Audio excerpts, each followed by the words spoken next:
யூதாவின் வம்சத்தாருக்கோ நான் இரக்கம் செய்வேன். வில்லினாலும் பட்டயத்தினாலும் யுத்தத்தினாலும் குதிரைகளினாலும் குதிரை வீரரினாலும் நான் அவர்களை ரட்சியாமல் அவர்களுடைய தேவனாகிய கர்த்தராலே அவர்களை ரட்சிப்பேன் என்றார். கர்த்தருடைய பரிசுத்த நாமம் மகிமைப்படுவதாக. இந்த ஃப்ரைடே ஃபாஸ்டிங் பிரேயருக்காக ஒரு வார்த்தைக்காக ஆண்டவர்கிட்ட கேட்டுட்டே இருந்தேன். புதன்கிழமை வர வேர்டு கிடைக்கல. வேர்டு கிடைக்காதது நம்ம மைண்டு உடனே வேற பிரசங்கத்துக்கு ஓடுவேன். அப்படி ஓடி ஒரு பிரசங்கம் உள்ள வர ஆரம்பிச்சிட்டு, ஆனால் நேற்று ஆண்டவர் இந்த வார்த்தையை கொடுத்தார். என் ஆண்டவர் சமயத்தை கேட்ட வார்த்தையை தருகிறவர். யூதாவின் வம்சத்தாருக்கோ நான் இரக்கம் செய்வேன் அப்படிங்கிறார். நம் தேவன் இரக்கம் உள்ளவர். நம்ம இன்னைக்கு ஆரம்பத்திலிருந்து அவருடைய இரக்கத்தை தான் பாடிக்கொண்டே இருக்கிறோம். கரெக்டா 1 மணி நேரம் நம்ம கர்த்தருடைய வார்த்தையை கேட்க போறோம். கொஞ்சம் 5-10 நிமிஷம் கூடும். நீங்க நல்ல கவனமா கேட்கணும். என்னுடைய ஆசை எல்லாம் விருப்பம் எல்லாம் அது என்னுடைய ஆசை என்று சொல்வதை விட நம்மோடு பேசுகிற ஆவியானவருடைய ஆசை. எல்லாருமே இந்த வசனங்களை சொந்தமாக்கணும், சுதந்திரிக்கணும். ஆமீன் சொல்லுங்க பார்க்கலாம். நீங்களாம் வசனத்தை நேசிக்கிற கூட்டம். ஹல்லேலூயா. வசனத்தை ஆன்லைன்ல அநேகர் இணைந்து இருக்கிறீங்க வார்த்தைக்காக. எல்லாவற்றையும் கர்த்தர் பார்க்கிறார். கர்த்தர் உங்களை ஆசீர்வதிப்பாராக. நம் தேவனுடைய இரக்கத்தை நாம் புரிந்து கொள்ள வேண்டும், உள்வாங்க வேண்டும். மோசே மலையில வர சொல்லி எல்லா வசனம் எடுத்து வாசிக்க நேரம் இல்லை. நான் சொல்ற வசனம் மட்டும் வாசிக்கலாம். மற்றபடி நீங்க பாருங்க, நோட் பண்ணா நோட் பண்ணிக்கோங்க. மோசே சொல்ற எனக்கு உங்க மகிமையை பார்க்கணும் அப்படின்னு கேட்கும்போது கர்த்தர் மலைக்கு கூப்பிடுறார். கூப்பிடும்போது கர்த்தர் அவன் பக்கத்துல வந்து நிற்கிறார். யாத்திராகமம் 34வது அதிகாரம் 5 முதல் நீங்க படிச்சீங்கன்னா தெரியும். அவன் பக்கத்துல வந்து நிற்கிறார். நின்று அவனுக்கு முன்பாக கர்த்தர் கடந்து போகிறதை அடுத்த வசனத்தில் பார்க்க முடியும். அப்படி கர்த்தர் கடந்து போகும்போது அவர் முதல்ல என்ன சொல்லுகிறார் என்றால் கர்த்தர் அப்படிங்கிறார். இவர் யாரு? கர்த்தர். கர்த்தர் சொல்லிட்டு அடுத்து சொன்ன முதல் வேர்டு என்ன தெரியுமா? இரக்கமுள்ளவர். அடுத்து கிருபை, நீடிய சாந்தம், தயவு, இப்படி எப்படி போயிட்டே இருக்கு. என்ன அதன் அர்த்தம்? 5வது வசனத்தில் என்ன சொல்லப்பட்டிருக்கிறது? கர்த்தர் ஒரு மேகத்தில் இறங்கி அங்கே அவன் அருகே நின்று கர்த்தருடைய நாமத்தை கூறினார். இங்க மோசே எப்படி நிக்கிறான்? எப்படி நிக்கிறான்? அதுக்கு முந்தின வசனத்தில் என்ன சொல்லப்பட்டிருக்கிறது? மோசே ஆயத்தத்தோடு வந்து நிற்கிறான். கர்த்தர் என்ன சொல்லுகிறார்? 1வது வசனத்தில் கொஞ்சம் வேகமா வாசிங்க. கர்த்தர் மோசேயை நோக்கி, முந்தின கற்பலைகளுள்ள 2 கற்பலைகளை இழைத்துக்கொள், நீ உடைத்து போட்ட முந்தின பலகைகளில் வார்த்தைகளை. அடுத்த வசனம், விடியற் காலத்தில் நீ ஆயத்தமாகி வந்து நெல்லு. எப்படி ஆயத்தமாகி வரணுமா? காலையிலே வரணும். அடுத்த வசனம், உன்னோடு கூட ஒருவனும் அங்கே வரக்கூடாது, மலை எங்கும் ஒருவனும் காணப்படவும் கூடாது, அந்த மலையின் சமீபத்தில் ஆடு மாடு கூடாது, மேயவும் கூடாது. அதாவது சர்வீஸ் தொடங்குறதுக்கு முன்னாடி ஒரு 10 ரூபாய்க்கு பிசினஸ் பார்த்துட்டு சர்வீஸ் தொடங்கி முடிச்சு அப்படி இருக்கக்கூடாது. நீ வா. இப்படி கர்த்தர் சொன்னபடி ஆயத்தமாகி அவன் போய் நின்ற போது கர்த்தர் அவன் அருகே இறங்கி வந்து நிற்கிறார். அப்படி நின்று விட்டு அவர் அப்படி ஒவ்வொரு ஸ்டெப்பா எடுத்து வைத்து இப்படி கடந்து போகிறார். போகும்போது மோசே காது கேட்க சொல்லுகிறார், கர்த்தர் இரக்கம் உள்ளவர். மோசே, நீ புரிந்து கொள், நான் இன்னைக்கு உன் பக்கத்துல வந்து நின்றது நீ ஆயத்தமாகி வந்ததுனால அல்ல. ஆனா நீ என் பக்கத்துல வந்து நிக்கிறதுக்கு நீ ஆயத்தமாகணும். நான் உன் பக்கத்துல வந்து நிக்கிறதுக்கு நான் உன் மேல இரக்கம் வைக்கணும்.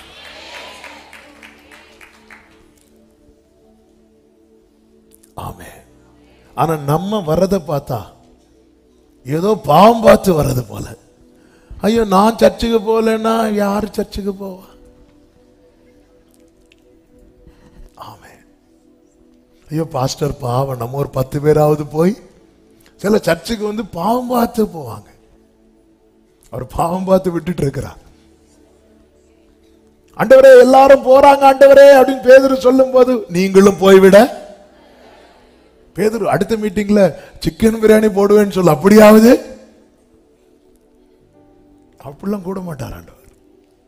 மோசே நீ ஏன் பக்கத்துல வந்து நிக்கணும்னா நீ ஆயத்தமாகணும். நான் பக்கத்துல வந்து நிக்கணும்னா நான் இரக்கம் வைக்கணும்.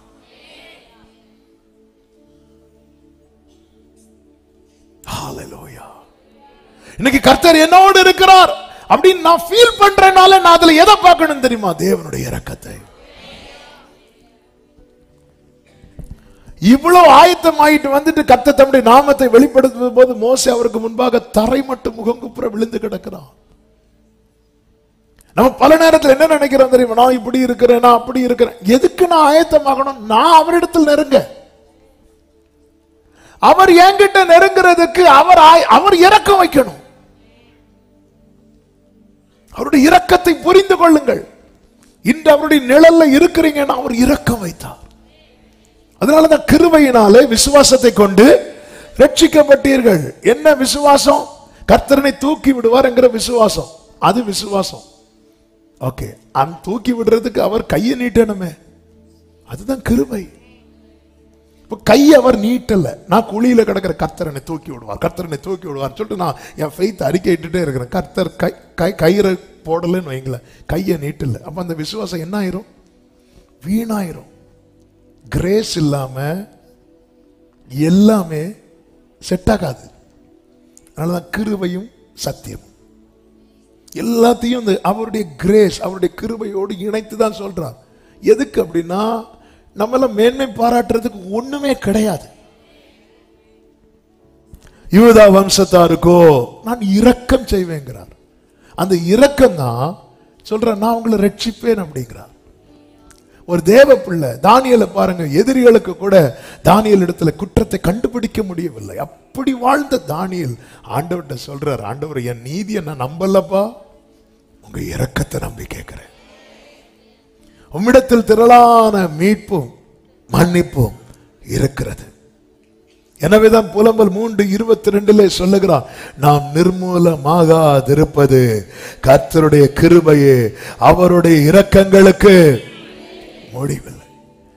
நீ நல்லவர், சர்வ வல்லவர், நீ நல்லவர், சர்வ வல்லவர். ஆமென். உங்க இரக்கத்திற்கு முடிவே இல்லை, உங்க அன்பிற்கு அளவே. அவை காலைதோறும், அவை காலைதோறும். தேவனுடைய இரக்கத்தின் மேன்மையை இன்னும் சொல்ல வேண்டுமானால் நன்றாய் தெரிந்த வேத பகுதி, அடிக்கடி பயன்படுத்துகிற என்னுடைய டெஸ்டிமனில எல்லாம் சொல்ற வேத பகுதி எசேக்கியேல் 16 அந்த 4 முதல் நீங்க பார்ப்பீங்கன்னா, உன் பிறப்பின் வர்த்தமானம் என்னவென்றால், நீ பிறந்த நாளில் உன் தொப்புள் அறுக்கப்படவும் இல்லை, நீ சுத்தமாவதற்கு தண்ணீரினால் குளிப்பாட்டப்படவும் இல்லை, உப்பால் சுத்திகரிக்கப்படவும் இல்லை, துணிகளில் சுற்றப்படவும் இல்லை. உனக்காக பரிதபித்து இவைகளில் ஒன்றையாகிலும் உனக்கு செய்ய ஒரு கண்ணும் உன் பேரில் இரக்கமாயிருந்தது இல்லை. ஒரு கண்ணும் உன் பேரில் இரக்கமாயிருந்ததில்லை. நீ பிறந்த நாளில் நீ அருவருக்கப்பட்டதினால், நீ பிறக்கிறதுக்கு முன்னாடி ஒரு எதிர்பார்ப்போடு தான் உன் உறவுகள் எல்லாம் இருந்தார்கள். ஆனா நீ பிறந்த நாளில நீ அருவருக்கப்பட்ட. ஏன்னா அவங்க எக்ஸ்பெக்ட் பண்ண பேபியா நீ இல்லாம இருந்திருக்கலாம், அல்லது அவங்க எதிர்பார்த்த அழகு இல்லாம இருந்து, இந்த ரெண்டை தவிர, அல்லது நீ குறையோடு பிறந்திருக்கலாம், அல்லது யாரா சொல்லியிருப்பாங்க, சில சொல்லுவாங்கல்ல, அந்த ஜோசியம் பார்த்து அதை பார்த்து இதை பார்த்து, இப்போ வர பிள்ளையால உங்களுக்கு சாவணும், அந்த பிள்ளை கொஞ்சம் வளர்ந்துன்னு அந்த ஆளுக்கு தான். நீ பிறந்த நாளில் அருவருக்கப்பட்டாய். அதனால ஒரு கண்ணும் உன் பேரில் இரக்கமாய் இருக்கவில்லை. அப்படி சொல்லிட்டு தான் 6வது வசனத்தில் சொல்லுகிறார், நான் உன் அருகே கடந்து போகும்போது. ஆமென். நீ பிறந்த நாளில் அருவருக்கப்பட்டதனால் வெளியில் எரிந்து விடப்பட்டாய். இந்த வெளியே எரிந்து போடுறாங்கன்னு எங்க போட்டிருப்பாங்க? குப்பையில போட்டிருப்பாங்க. அப்புறம்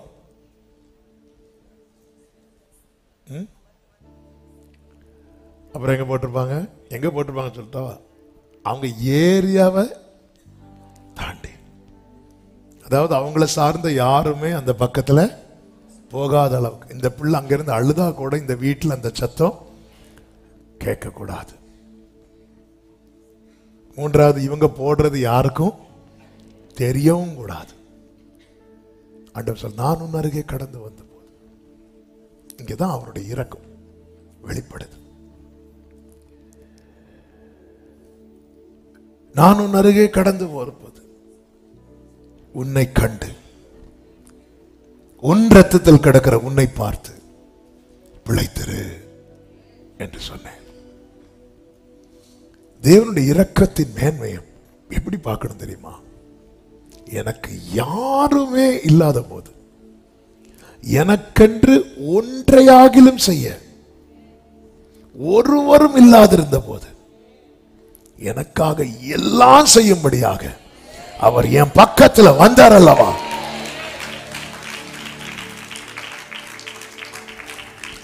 இந்த இரக்கத்தை, தேவனுடைய இரக்கத்தை பார்க்கிறவன்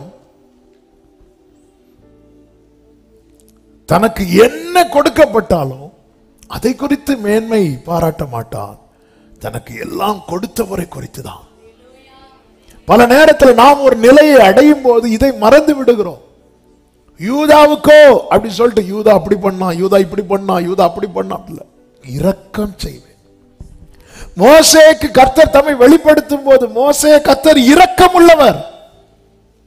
அப்ப ஆண்டவர் நான் இப்படி ஆயத்தமாகி இல்ல, கர்த்தர் நம்மளாம் எல்லாம் விட்டா அவன் மகிமை பார்க்கணும்னா அப்படி செய். எஸ், அப்படி செய்யணும். நான் கர்த்தர்கிட்ட போய் நிக்கிறதுக்கு நான் ஆயத்தமாக வேண்டியது அவசியம். ஆனா கர்த்தர் என்கிட்ட வந்து நிக்கிறதுக்கு அவர் ஆயத்தமாக வேண்டிய அவசியம் கிடையாது. அவர் இரக்கம் வச்சா மட்டும்தான் கர்த்தர் என் பக்கத்துல வந்து நிக்க முடியும். நான் என்னதான் நான் 24 மணி நேரம் முழங்கால் போட்டு ஜெபம் பண்றேன்னு வச்சுக்கோங்களேன். அந்த ஜெபத்தை கர்த்தர் கேட்கலன்னா,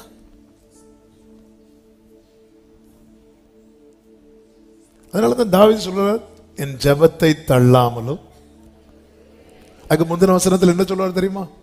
என் இருதயத்தில் அக்கிரம சிந்தை கொண்டிருந்தேனால் கர்த்தர் என் ஜெபத்துக்கு செவி கொடார். மெய்யாகவே கர்த்தர் என் ஜெபத்துக்கு செவி கொடுத்தார். ஏன்னா என் இருதயம் அப்படி இருந்துச்சு. அப்படியே சொன்னார் அடுத்த வசனத்துல, என் ஜெபத்தை தள்ளாமலும் தமது கிருபை என்னை விட்டு. அந்த இடத்துல கூட அந்த தன்னுடைய நீதியை வெளிப்படுத்தல, அவருடைய கிருபையை தான் வெளிப்படுத்துறான். இவைகளில் ஒன்றையாகிலும் உனக்காக செய்ய ஒரு கண்ணு உன் பேரில் இரக்கமாய் இருந்தது இல்லை சொல்லிட்டு தான் கர்த்தர் சொல்லுகிறார். இப்படி அநேக காரியங்களை சொல்லிவிட்டு 13வது வசனம் கடைசியில சொல்லுகிறார், நீ மிகவும் அழகுள்ளவளாகி அப்படின்னு இருக்கும். யாரை பார்த்து சொல்றா தெரியுமா? நீ பிறந்த நாளில் அருவருக்கப்பட்டதினால். ஹல்லேலூயா. தேவனுடைய இரக்கம் என்பது என்ன தெரியுமா? அருவருப்பானவனையும் மிகவும் அழகுள்ளதாய் மாற்றும். ஹல்லேலூயா. என்னை மகிமைப்படுத்தும் தெய்வம் நீங்க தானப்பா, மனதார மகிமைப்படுத்துவே. என்னை அழகுபடுத்தும் தெய்வம் நீங்க தானப்பா, மனசார மகிமைப்படுத்துவே. ஹல்லேலூயா. அடுத்த வார்த்தை, உன் அழகினாலே உன் கீர்த்தி பிரஜாதிகளுக்குள்ளே பிரசித்தமாயிற்று. நான் உன்மேல் வைத்த என் மகிமையினாலே அது குறைவற்றதா இருந்ததென்று கர்த்தராகிய ஆண்டவர் சொல்லுகிறார். இங்கே தேவனுடைய இரக்கத்தை எப்படி புரிந்து கொள்ளலாம் தெரியுமா? சாகும் நிலையில் இருக்கிறவனுக்கு கூட ஆமென் வாழ்வு கொடுப்பதுதான் கர்த்தருடைய கிருபை. ஏன்னா கர்த்தர் பார்த்து சொன்ன முதல் வார்த்தையே பிழைத்திரு, பிழைத்திரு, பிழைக்க வைத்து அழகாக்கி. அதே நேரத்தில் இப்ப கேட்கலாம், அந்த இரக்கம் தான் எல்லாருக்கும் கிடைக்குமா அப்படிங்கிற ஒரு கேள்வி எடுத்து வரும். அதையும் கர்த்தர் தெளிவாய் மோசே கிட்ட சொல்லி இருக்கிறார். என்ன சொல்லி இருக்கிறார் என்றால், யாத்திராகமம் 33:19 வாசியுங்கள். யாத்திராகமம் 33:19. அதற்கு அவர், என்னுடைய எல்லா தயையும் நான் உனக்கு முன்பாக கடந்து போக பண்ணி கர்த்தருடைய நாமத்தை உனக்கு கூறுவேன். எவன் மேல் கிருபையா இருக்க சித்தமா இருப்பேனோ அவன் மேல் கிருபையா இருப்பேன், இரக்கமா இருக்க சித்தமா இருப்பேன், அவன் மேல் இரக்கமா இருப்பேன் என்று சொல்லி. அப்ப தேவன் சித்தம் வைக்கணும். எவன் மேல் நான் கிருபையா இருக்க சித்தமா இருப்பேனோ, எவன் மேல் இரக்கமா இருக்க. ஆண்டவரை எனக்கு இறங்குங்க அப்படின்னா ஆண்டவர்கிட்ட கேட்கிறோம், அது என் கடமை, அது அது அவசியம். ஆனா இறங்குறது இறங்காதது அவரை சார்ந்தது. ஆண்டவர் பாப்பார். அதனாலதான் ரோமர் எழுதின நிருபத்தில் கர்த்தர் சொல்லுகிறார், 9வது அதிகாரம் 13 முதல் பாத்தீங்கன்னா, அப்படியே யாக்கோபை சிநேகித்து ஏசாவை வெறுத்தேன் என்று எழுதியிருக்கிறது. எங்க எழுதியிருக்கு? மல்கியா 1வது அதிகாரம் 2-3 வசனத்தில் எழுதியிருக்கு.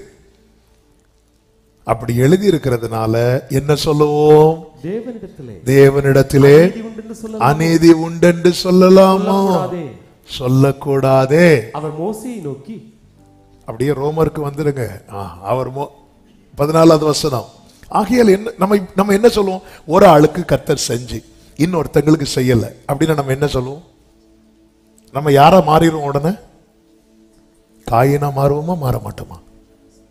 நாம ஒரு காரியத்துக்காக காத்திருக்கிறோம். ஒரு சின்ன எக்ஸாம்பிள், வேலைக்காக காத்திருக்கிறோம்.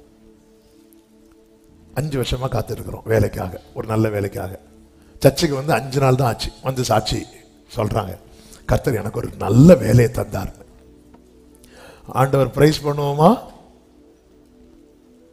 என்ன அமைதியா இருக்கிறீங்க? ஆண்டவர் நியாயப்படி பார்த்தா ஒண்ணு எனக்கும் தாங்க, அவனுக்கும் தாங்க. இல்லைன்னா எனக்கும் தரக்கூடாது. இந்த யோசேப்பின் சகோதரர்கள் யோசேப்படி வஸ்திரத்தை விடுங்கினாங்கல்ல, ஏன் கிழிச்சு போட்டாங்க? அதை போட முடியாது. எங்க போட முடியும்? போட்டா அப்பா போட்டுருவாரு. அதனால எனக்கும் வேண்டாம், உனக்கும் வேண்டாம். ஆனா இங்கே வேதம் சொல்லுகிறது, அவர் யாக்கோபை சிநேகித்து ஏசாவை வெறுத்தேன்னு சொல்லி இருக்கிறது. ஆகையால் என்னத்தை சொல்லுவோம்? தேவனிடத்தில் அநீதி உண்டென்று சொல்லலாமா? சொல்லக்கூடாது. ஏனென்றால் அவர் மோசேயை நோக்கி சொல்லி இருக்கிறார், எவன் மேல் இரக்கமா இருக்க சித்தமா இருப்பேனோ அவன் மேல். இது அவரை சார்ந்தது, இது அவரை சார்ந்தது. ஏன் ஆண்டவர் நேற்று இந்த வார்த்தையை மறுபடியும் ஆண்டவர் மெடிடேட் பண்ண வைத்தார். இந்த வேர்டை மறுபடி மெடிடேட் பண்ணும் போது அதுல இருக்கிற அழகு. அப்பதான் நேரம் இது எங்க எழுதி இருக்கிறது? மல்கியாவில் எழுதி இருக்கிறது. மல்கியாவில் இந்த வார்த்தையை கர்த்தர் எதுக்கு எழுதி வைத்தார்னா, அந்த வார்த்தையை சொல்லும் போது எப்படி தொடங்குறார் தெரியுமா? மல்கியா 1வது அதிகாரம் 2வது வசனத்தை ஆரம்பமே எப்படி தெரியுமா? அப்படியே சொல்றார், நான் உங்களை சிநேகித்தேன். அடுத்த ஆண்டவர் கேட்கிறார், அடுத்து நாம கேட்கிறோம், எப்படி எங்களை சிநேகித்தேன்? இன்னைக்கு நம்ம அநேகருடைய கேள்வியை தான், ஆண்டவர் நீங்க என்ன எதை வச்சு நேசிக்கிறீங்க? இந்த கேள்விக்கு உண்மையிலேயே நம்ம கிட்ட பதில் கிடையாது. இந்த கேள்விக்கான பதில் நம்ம கிட்ட கிடையாது. இந்த கேள்விக்கான பதில் அவர்கிட்ட தான் இருக்கு. இது அவரை சார்ந்தது. என்னை ஆண்டவர் நேசிக்கிறது என்பது நான் என்ன சொல்ல முடியும்? அதுதான் கர்த்தர் இங்க சொல்லுகிறார், நான் உங்களை சிநேகித்தேன் அப்படிங்கிறார். எடுத்ததும் அதுதான் சொல்றார். உடனே நீங்க எங்களை எப்படி நேசிக்கிறீங்க? கர்த்தர் சொல்லுகிறார், ஏசா யாக்கோபுக்கு சகோதரன் அல்லவா? ஆகிலும் நான் யாக்கோபை சிநேகித்தேன். ஏசாவை வெறுத்தேன், ஏசாவை ஆண்டவருக்கு பிடிக்காம ஆயிட்டு. அப்படியா? இந்த இடத்துல ஏசாவை வெறுத்தேன்னா யாக்கோபை சிநேகித்தேன் அர்த்தம் என்ன? தெரிந்தெடுத்தல். தெரிந்தெடுத்தல், தேவன் தெரிந்தெடுத்தது. இப்ப ஏசா சைட பாருங்க. ஏசா மூத்தவன். மூத்தவன் யாரு? சேஷ்டபுத்திர பாகம். மூத்தவன் யாரு? அடுத்து வரவனுக்கு முந்தினவன். முந்தினவன் தான் மூத்தவன். ஏசாயா மூத்தவன். சரீர பிரகாரமா பார்த்தா யாக்கோபை விட திறமையானவன். அடுத்து ஈசா காலம் மிகவும் நேசிக்கப்பட்டவன். இப்படி ஏசாக்க லிஸ்ட அடிக்கிட்டே போகலாம். அப்படி இருந்தும் யாக்கோபே, உன் லிஸ்ட் சொல்லவா? நீ பிறந்த நாள்ல இருந்து நீ துரோகம் பண்ணுவேன்னு எனக்கு தெரியும். கர்த்தர் சொல்லுவார். ஆமென். ஏசாயா 48:8, ஆதி முதல் உன் சேவையை திறக்கவில்லை, நீ துரோகம் பண்ணுவாய் என்பதையும் தாயின் கற்பம் தொடங்கி நீ மீறுகிறவன் என்று பெயர் பெற்றதையும் அறிந்திருக்கிறேன் அப்படின்பார். அப்ப நீயே சொல்லு, நான் யாரை நேசிக்கணும்? எல்லாரோட எதிர்பார்ப்பு யார் மேல இருக்கும்? உண்மையிலேயே கர்த்தர் யாரை தான் நேசிக்கணும் தெரியுமா? ஏசாவை நேசிக்கணும். யாரை வெறுக்கணும் தெரியுமா? யாக்கோவை வெறுக்கணும். ஆனா கர்த்தர் அப்படியே மாத்துறாரு. மிகவும் நேசிக்கப்பட வேண்டியவன் மேல வைக்க வேண்டிய நேசத்தை வெறுக்கப்பட வேண்டியவன் மேல கர்த்தர் வைக்கிறாரு. கர்த்தர் அததான் சொல்றார், நான் உங்களை நேசித்தேன். உடனே ஆண்டவர் எங்களை எப்படி நேசித்தீர்? ஊர்ல எத்தனை ஏசாக்கள் இருக்கிறாங்க தெரியுமா? உன்னை விட எல்லாத்திலையும் பெஸ்டா. ஆமென். ஹல்லேலூயா. என்னையா தேடினீர் ஐயா இயேசுநாதா, உம்மை மறந்தவோர் துரோகினா. ஆண்டவர், நான் உன்னை நேசித்தேன்பா. நான் கேட்கிறேன், எப்படி நேசித்தீர்? ஏசா யாக்கோபுக்கு சகோதரன் அல்லவா? எத்தனை ஏசாக்கள் இருக்கிறாங்க. உண்மையிலேயே நாம பெற்றுக்கொண்ட நேசத்தை பெற்றுக்கொள்ள பாத்திரவான்களாய் வாழ்கிற ஆயிரக்கணக்கானோர் இருக்கும்போது ஊரில் ஒருவனும் வம்சத்தில் 2 பேருமாய் கர்த்தர் தெரிந்தெடுத்தாரு. அந்த தெரிந்தெடுத்த கூட்டத்தில் இந்த யாக்கோவும் இருக்கிறான் என்று நினைக்கும் போது உங்க அன்பு பெரியது, உங்க இரக்கம் பெரியது, உங்க கேள்வி இது தேவன் நமக்கு பாராட்டின இரக்கம். நான் யூதா வம்சத்தாருக்கோ இரக்கம் செய்வேன். ஏன்? கர்த்தர் யூதாவை தெரிந்தெடுத்தார். சங்கீதம் 78, 67, 68 வசனங்களிலே சங்கீதக்காரனை கொண்டு கர்த்தர் இப்படி எழுதி வைத்தார். அவர் யோசேப்பின் கூடாரத்தை புறக்கணித்தார், எப்ராஹிமின் கோத்திரத்தை அவர் தெரிந்து கொள்ளாமல் யூதா கோத்திரத்தையும் பிரியமான சீயோன் பர்வதத்தையும் தெரிந்து கொண்டார். ஆமென்.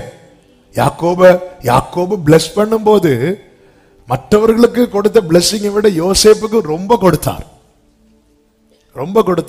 அதே போல மற்ற கோத்திரத்தின் பிள்ளைகளை மேல யாக்கோபு கை வைத்ததாட்டு பைபிள்ல பார்க்க முடியாது.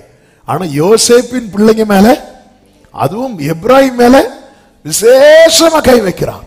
இப்படி விசேஷப்படுத்தப்பட்டவர்கள். ஆனா இந்த இடத்துல வரும்போது கர்த்தர் அதெல்லாம் தள்ளி யூதாவை தெரிந்தெடுக்கிறார். நல்லா புரிந்து கொள்ளுங்க. நாம ஆண்டவர் என்ன நேசிக்கிறதுக்கு காரணம் அப்படின்னு நான் ஏதாவது யோசிக்கிறேன்னா பக்கத்துல ஏசா வந்து நிற்பான். காரணம் சொல்லு. ஐயோ, ஒரு காரணம் இல்லை.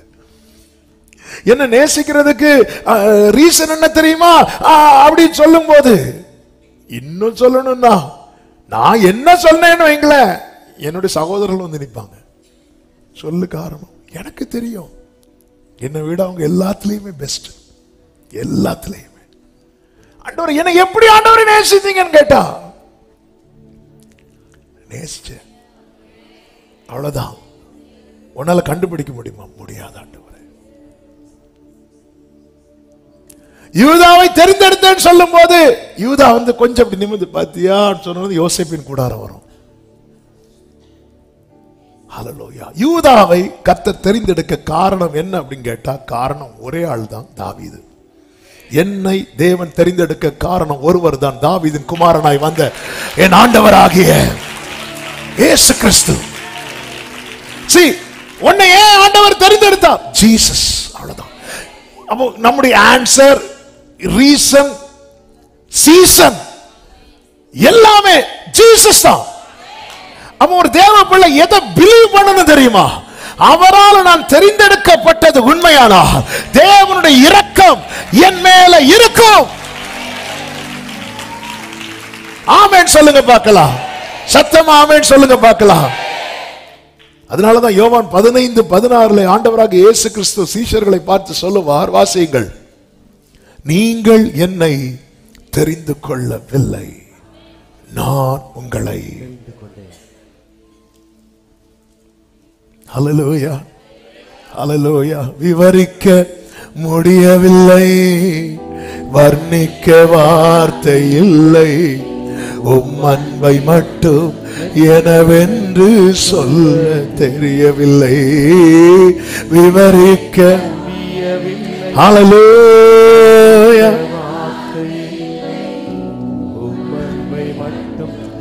எனவென்று சொல்ல தெரியவில்லை, தேடி வந்த நேசமே ஆருயிரேசுவே, உம் அன்பில் ஒன்றே உண்மை உண்டென்று கண்டேன்.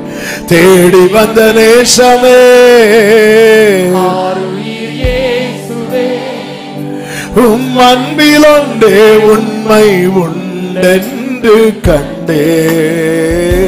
விவரிக்க முடியவில்லை, வர்ணிக்க வார்த்தை இல்லை, உம் அன்பை மட்டும். ஆமென். பிரியமானவர்களே, இந்த ரியல் லவ் என்ஜாய் பண்ணுங்க. இன்னைக்கு வந்து வேலண்டைன்ஸ் டேன்னு சொல்லி, ஹல்லேலூயா, ரியல் லவ், ஜீசஸ் லவ் ரொம்ப என்ஜாய் பண்ணுங்க.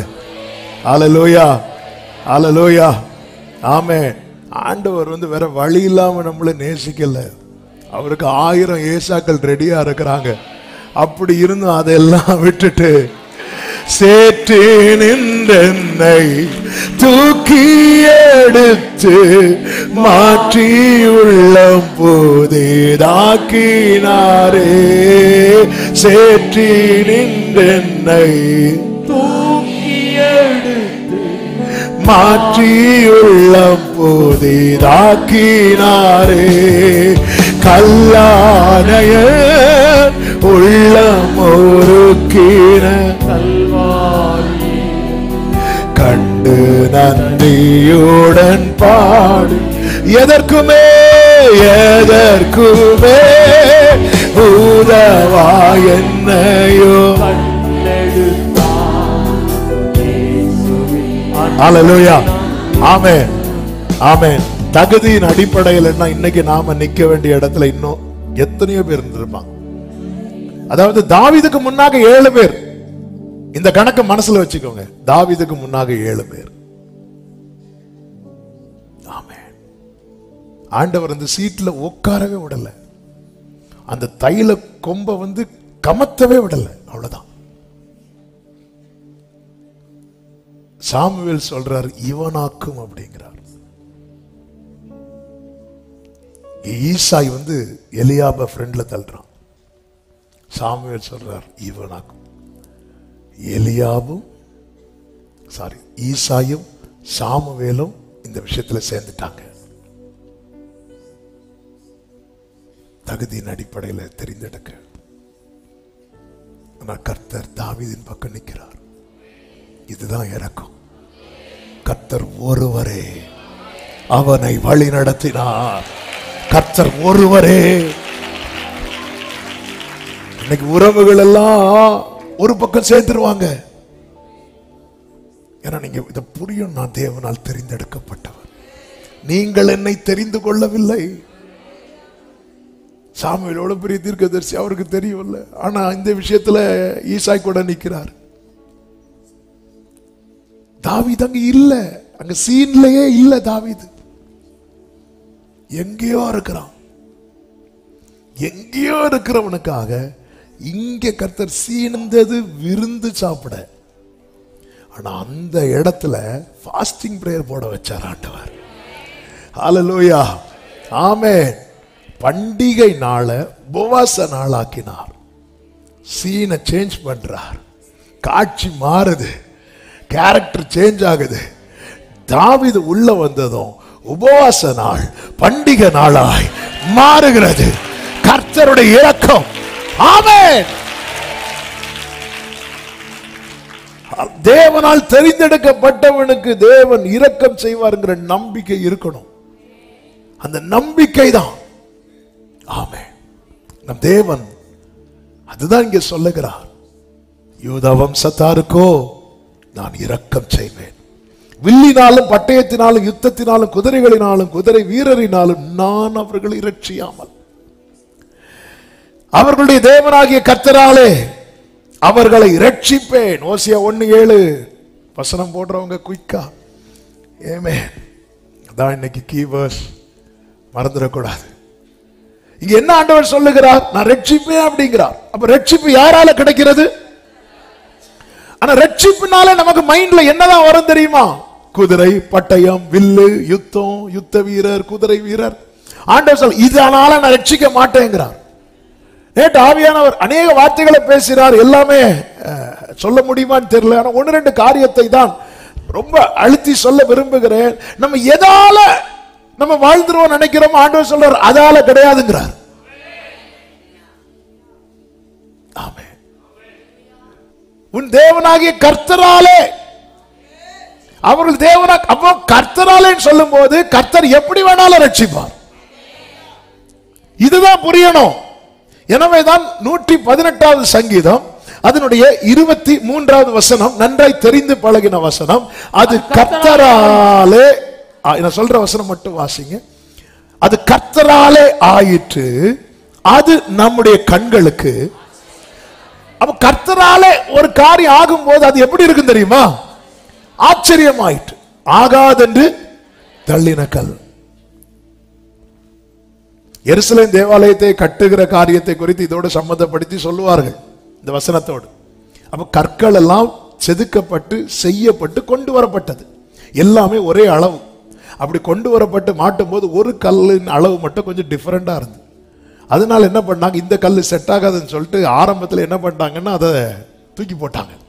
தூக்கி போட்டுட்டு எல்லாம் செட் பண்ணி வைக்கும்போது ஒரு மெயினா ஒரு ஸ்டோன், இந்த தலைக்கல், அது இல்லை. அது வந்து டோட்டலா டிஃபரெண்ட் ஆனது. ஃபர்ஸ்டே செஞ்சு அனுப்பும்போது அதையும் செஞ்சு அனுப்பிட்டாங்களாம்.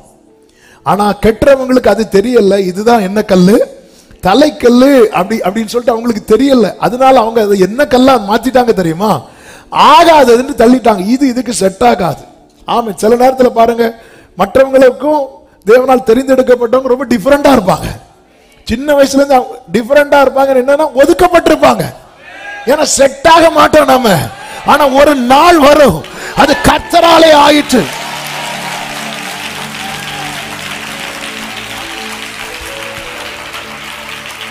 அப்படி இருக்கும்போதுதான் ஒரு கல்லு மிஸ் ஆகுது, ஒரு கல்லு மிஸ்ஸிங். நேர அந்த கல் செய்யற ஆட்கள்கிட்ட சொல்லி விட்டாங்களாம். சொல்லி விடும்போது சொன்னாங்க, நாங்க ஃபர்ஸ்டே கொடுத்து விட்டுட்டோமே. ஃபர்ஸ்டே கொடுத்துட்டோமே, இல்லையே தேடி தேடி பார்த்தா இல்லை. அப்போதான் கல்லை தூக்கி போட்ட ஆளுக்கு ஞாபகம் வருது, ஃபர்ஸ்ட் ஒரு கல் செட் ஆகலை சொல்லி தூக்கி போட்டோம். இப்போ எல்லாரும் அந்த கல்லை தேட போறாங்களாம். எல்லாரும் தேடும் போது அது எங்கேயோ ஒரு குப்பையில, எங்கேயோ ஒரு பள்ளத்துல. இப்போ எல்லாரும் அதை தூக்கி அதெல்லாம் தொடச்சி கொண்டு வந்து வைத்தது போது பாடுறாங்க, ஆகாதென்று தள்ளின கல் மூளைக்கு தலைக்கல் ஆயிற்று, அது கர்த்தராலே ஆயிற்று, அது நம்முடைய கண்களுக்கு. எத்தனை பேர் நம்புறீங்க? ஒரு கல்லுக்கு எப்படி செய்வார்னா பிள்ளைக்கு செய்ய மாட்டாரோ? ஒரு கல்லுக்கு. அப்ப ஆண்டவர் ஃபர்ஸ்ட் அப்படிதான் உருவாக்கி வச்சார். அதனால நிறைய பேர் கூட நீங்க செட் ஆக மாட்டேங்கிறீங்க. பக்கத்துல பார்த்து சொல்லுங்க, நிறைய பேர் கூட செட் ஆகல. ஆமா, அதனாலதான் ஸ்கூல்லயும் ஒதுக்கி வைக்கிறாங்க, காலேஜ்ல ஒதுக்கி வைக்கிறாங்க, கல்யாண வீட்டுக்கு போனா ஒதுக்கி வைக்கிறாங்க எல்லாம். ஆனா ஒரு நாள் வரும், ஹalleluya, ஷாகமாமா ரிம்ராதனா.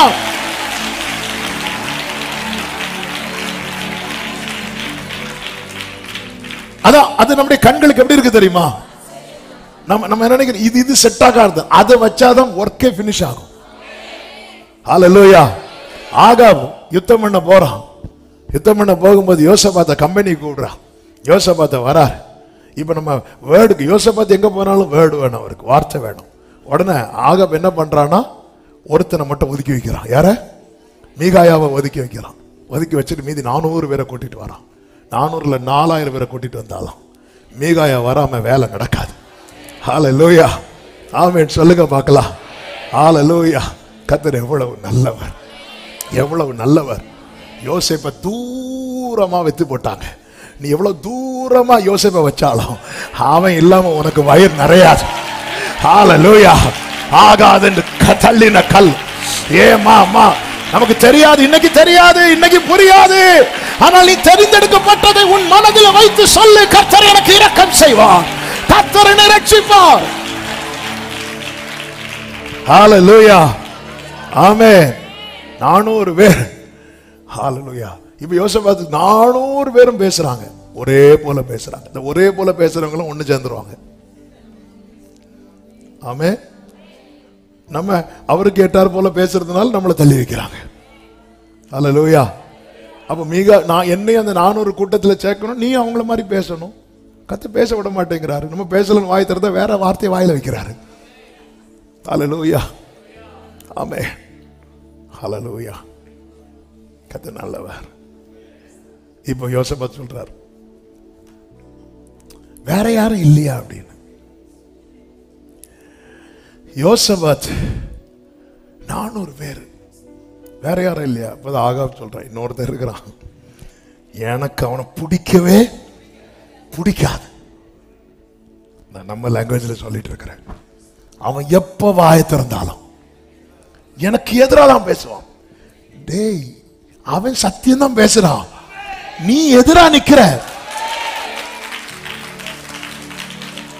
இப்போ மீகாயா உள்ள வராரு. உள்ள வரும்போதே சொல்லி கூட்டிட்டு வராங்க, பாரு இது உனக்கு கிடைக்கிற லாஸ்ட் சான்ஸ். இதுல நீ அப்படி பேசிட்டேன்னா அந்த 400 பேர் கூட உனக்கும் ஒரு சேர் போட்டு உட்கார வச்சுட்டாங்க. மீகாயாவும் போய் பேசுறார். ராஜா கேட்கிறான், யுத்தத்துக்கு போலாமா? போங்க போங்க போங்க அப்படிங்கிறார். அவன் உடனே ராஜா சொல்றீங்க, பாரு போய் சொல்லாத. அந்த 400 பேர் என்ன சொன்னாங்க? பொய் தான் சொன்னாங்க. ஆனா அவங்கள பார்த்து என்ன சொல்லல? பொய். ஏன்னா அப்படிதான். அதுல அர்த்தம், ஒரு தேவ பிள்ளை மாத்தி பேசினா அவங்கள பிடிக்காதவங்களுக்கு கூட தெரியும். அல்லேலூயா. உடனே அவன் சொல்றான், நீங்க போவீங்க திரும்பி வர மாட்டீங்கட்டான். உடனே பக்கத்துல இருந்து ஒருத்தன் டமார்னு அடிச்சான். அது எப்படி ஆண்டவர் என்ன தாண்டி வாங்கிட்ட வந்து? அது நீ பாப்ப. அல்லேலூயா, ஆமென். என்னதுன்னு அர்த்தம் தெரியுமா? நீங்க கர்த்தரால் முன்குறிக்கப்பட்டவங்க. ஒதுக்க நினைச்சா கூட முடியாது. பூமியின் கடையாந்திரத்திலிருந்து உன்னை எடுத்து உன்னை அழைத்து கொண்டு வந்து, நீ என் தாசன், நான் உன்னை வெறுத்து விடவில்லை, என் நீதியின் வலதுகரத்தினால் உன்னை தாங்குவேன், இதோ நான் உன்னை புதிதும் கூர்மையுமான பற்கள் உள்ள யந்திரமாக்குகிறேன். ரட்சிப்பு கர்த்தருடையது. அவர் நம்ம நினைக்கிறோம் தெரியும் இதனால. அதனாலதான் கர்த்தர் ஒரு வார்த்தையை தந்தார். அதை எப்படி சொல்லுகிறார்? உன்னிடத்தில் இல்லாதவர்களை குறித்தோ உன்னால் இயலாதவர்களை குறித்தோ கலங்காமல் உன்னோடு இருக்கிறவரை எண்ணி துதித்துக் கொண்டிரு. அவர் எப்படி வேணாலும் ரட்சிப்பார். அவர் எப்படி வேண்டுமானாலும் ரட்சிப்பார். நம்முடைய கலக்கம் நம்மிடத்தில் இல்லாதவைகளை குறித்து, இரண்டாவது நம்மால் இயலாதவைகளை குறித்து. எனக்கு அது முடியல, நம்ம கிட்ட இல்லையே, இல்லைன்னு கலங்கும், இயலவில்லை என்று இந்த ரெண்டு கர்த்தர் சொல்ற. அங்கே பாரு, நான் ஆச்சரியப்படும், நான் செய்வேன். பெலிஸ்தியருக்கு விரோதமாய் யோனத்தானும் அவனுடைய ஆயுததாரியும் போகும்போது, நம்ம 2 பேர் மட்டும்தானே இருக்கிறோம் அப்படி சொல்லிட்டு அந்த கான்வர்சேஷன் போயிட்டு இருக்கும்போது யோனத்தான் ஒரு வார்த்தையை சொல்லுவார். 1 சாமுவேல் 14:6 அநேகம் பேரை கொண்டாகிலும். அதுக்கு முந்தின வார்த்தை, ஒருவேளை கர்த்தர் நமக்காக ஒரு காரியம் செய்வார். எல்லாரும் சொல்லுங்க, கர்த்தர் நமக்காக ஒரு காரியம். அது என்ன, எப்படி செய்வார்னு தெரியாது, ஆனா செய்வார்னு தெரியும். சொல்லிவிட்டு தான் சொல்லுகிறார், அநேகம் பேரை கொண்டாகிலும் கொஞ்சம் பேரை கொண்டாகிலும் ரட்சிக்க கர்த்தருக்கு தடை இல்லை. ஆமென். சொல்ல, கர்த்தருக்கு தடை இல்லை. கர்த்தருக்கு தடை இல்லை. கர்த்தர் நமக்காக ஒரு காரியம் செய்வார். ஆமென். அமட்சியா பாருங்க, யுத்தத்துக்கு போறதுக்குன்னு 100 தாலந்து கொடுத்து, பொண்ணையும் வெள்ளியும் கொடுத்து கொஞ்சம் பேரை கூட்டி வைப்பார். கூட்டி வைக்கும்போது ஒரு தேவ மனிதன் போய் அமட்சியா கிட்ட சொல்லுவாரு, 2 நாளாகமோ 25:8 போக மனதா இருந்தால் நீ போ, காரியத்தை நடத்தும், யுத்தத்திற்கு திடன் கொண்டு நில்லும், தேவன் உம்மை சத்துருவுக்கு முன்பாக விழப்பண்ணுவார், ஒத்தாசை செய்யவும் விழப்பண்ணவும் தேவனாலே கூடும். ஒத்தாசை செய். இது என்னைக்குமே மனசுல வச்சுக்கோங்க. அது தேவனை சார்ந்தது. நான் நிக்கணுமா, நான் விழணுமா என்பது என் சத்துருவை சார்ந்தது அல்ல. நம்ம என்ன பண்ணோம், ஐயோ இவன் வந்துட்டானே, இவன் வந்துட்டானா நம்மளை விழத்தள்ளிடுவானு சொல்லிட்டு அவனோட ஒப்புரவாகிறோம், அவன்கிட்ட காம்ப்ரமைஸ் பண்றோம். இன்னையில இருந்து நம்ம சத்துருவை கடிந்து ஜோம் பண்ண கூடாது. கடிந்து ஜோம் பண்ணால அவன் எதுக்கு வரான்? கடிக்க வரான். அவனுக்கு தான் பல்லு கிடையாது. அதனாலதான் அவன் எவனை விழுங்கலாமோ என்று. அவனுக்கு முறுக்கு கொடுத்தா கூட அது டீல முக்கி கோர வச்சுதான் சாப்பிடும். அப்படிப்பட்டவன். ஒத்தாசை செய்யவும் விழத்தள்ளவும் தேவனாலே கூடும். நீ நிக்கணுமா விழணுமா என்கிறத தீர்மானிக்கிறது நீ 100 தாலந்து கொடுத்து கொஞ்சம் பேரை கூட்டி வச்சிருக்கிற அவங்க கிடையாது. உன்னோடு இருக்கிற கர்த்தர். நம்மிடத்தில் இல்லாதவைகள், நம்மால் இயலாதவைகள், இதை குறித்து நம்ம ரொம்ப சோர்ந்து போய் இருக்கிறோம். கர்த்தர் சொல்றார், நீ என்ன நினைக்கிறியோ அதால நான் உன்னை ரட்சிக்க மாட்டேன். இப்ப நீ என்ன செய்வ? என் கையில மட்டும் ஒரு பட்டயம் இருந்தா, ஆண்டவர் சொல்ற, உங்க பட்டயத்தால் நான் உன்னை ரட்சிக்க மாட்டேன். பட்டயம் என்ன? திடீர்னு ஒரு அனௌன்ஸ்மெண்ட் வந்துச்சுல, 500 1000 செல்லாது. இப்படிதான் ஆண்டவர் பேசிட்டு இருக்கார் நம்ம கிட்ட. நம்ம கஷ்டப்பட்டு உருக்கி எடுத்து ஒரு பட்டயத்தை வாங்கி வச்சா, பட்டயத்தாலே சாவேண்டாரு சொன்னாரா இல்லையா? அது அர்த்தம் என்ன? அது என்னை சார்ந்தது. உனக்கு ரட்சிப்பை தரணும் நான் நினைச்சிட்டேன்னா தருவேன். உன்னை வாழ வைக்கணும் நினைச்சிட்டேன்னா வாழ வச்சிருவேன். உன்னை உயர்த்தணும் நினைச்சிட்டேன்னா உயர்த்திருவேன். உன் நுகத்தை முறிக்கணும் நினைச்சிட்டேன்னா நான் முறிச்சிருவேன். உன் கடத்தை மாத்தணும் நினைச்சிட்டேன்னா நான் மாத்துவேன். உன் பிள்ளைக்கு ஒரு வாசலை திறக்கணும் நினைச்சிட்டேன்னா திறப்பேன். இது கர்த்தரை சார்ந்தது. அது நம்முடைய கண்களுக்கு ஆச்சரியமா இருக்கிறது. ஹல்லேலூயா. உன்னை வாழாக்காம தலையாக்கணும்னு நினைச்சிட்டேன்னா ஆக்கிடுவேன். கர்த்தர் நினைச்சிட்டு, கர்த்தர் அதான் அவருடைய இரக்கம். அந்த பஞ்சகாலம் முழுவதும் உன்னை குறைவில்லாம போஷிக்கணும்னு நான் நினைச்சிட்டேன்னா செஞ்சிருவேன். சாரி பார்த்து விதவை வீட்டுக்கு என்னங்க நடந்துச்சு? என்ன நடந்துச்சு அங்க தெரியல. என்ன ஆச்சரியம்! அவள் மட்டும் இல்ல, குடும்பமே சாப்பிட்டான். இது அவரை சார். இது மட்டும் எனக்கு மட்டும் ஒரு குதிரை இருந்துன்னு ஆண்டவர் சொல்றார், குதிரையால நான் உன்னை ரட்சிக்க மாட்டேன். ஆண்டவர் மீது குதிரையை வச்சு நான் என்ன பண்ண? ஆண்டவரே, உங்களுக்கு குதிரை தேவைன்னா குதிரை தருவார். அதுக்கு வீட்டில் போய் ஆண்டவர் குதிரையை தாங்க. ரதம் தேவைன்னா ரதத்தை தருவார். பட்டயம் தேவைன்னா பட்டயத்தை தருவார். அது தரலையா நீங்க சோர்ந்து போக கூடாது. கர்த்தர் இருக்கிறார். பட்டயம் நான் நினைச்சேன் பட்டயத்தால ரட்சிப்பார். இல்ல, பட்டயத்தால ரட்சிக்க மாட்டேன்ட்டார். அப்ப அதனால பட்டயம் இல்லை. ஆகாப் ரதத்தை பூட்டிக் கொண்டு ஓடும் போது தேசத்துக்கு ஆசீர்வாதமாக இருந்த எலியா ரதத்துக்கு முன்னாக ஓடுறான். ஆமே. அந்த இடத்துல கர்த்தர் எலியாவுக்கு ஒரு ரதத்தை கொடுக்கணும்ல, அந்த இடத்துல ரதத்தை கொடுக்கல, ஆனா அந்த ரதத்துக்கு முன்னாக ஓடுற பலத்தை கொடுத்தார்.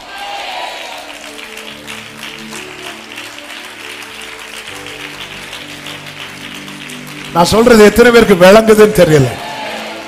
அந்த இடத்துல கர்த்தர் நம்ம என்ன கேட்டிருப்போம்? எனக்கு ஒரு ரதம் இருந்திருந்தா. அந்த இடத்துல கர்த்தர் அவனுக்கு ரதத்தை கொடுக்கல, அந்த இடத்துல அவனுக்கு ரதத்துக்கு முன்னாக ஓடக்கூடிய பலத்தை கொடுத்தார். இதுதான் தேவனாலே நமக்கு கிடைக்கும். இது நம்முடைய கண்களுக்கு. ஹல்லேலூயா, ஹல்லேலூயா.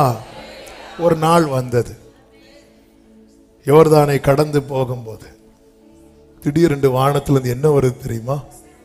ரதம் வருது. அதன் அர்த்தம் என்ன? என்னால உனக்கு ரதத்தையும் தர முடியும்.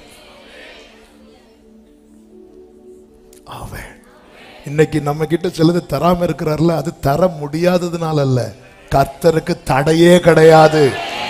ஆனா கர்த்தருக்கு நம்ம எப்படி ரட்சிக்கணும்னு ஒரு திட்டம் வைத்திருக்கிறாரோ அப்படிதான் ரட்சிப்பார். ஆமென் சொல்லுங்க பார்க்கலாம். நேரம் போகுது, கொஞ்சம் வேகமா நான் போறேன், நல்ல கவனிங்க. மோசே கர்த்தர் சந்திக்கும் போது மோசே தன்னுடைய இயலாமையை சொல்லுகிறார்.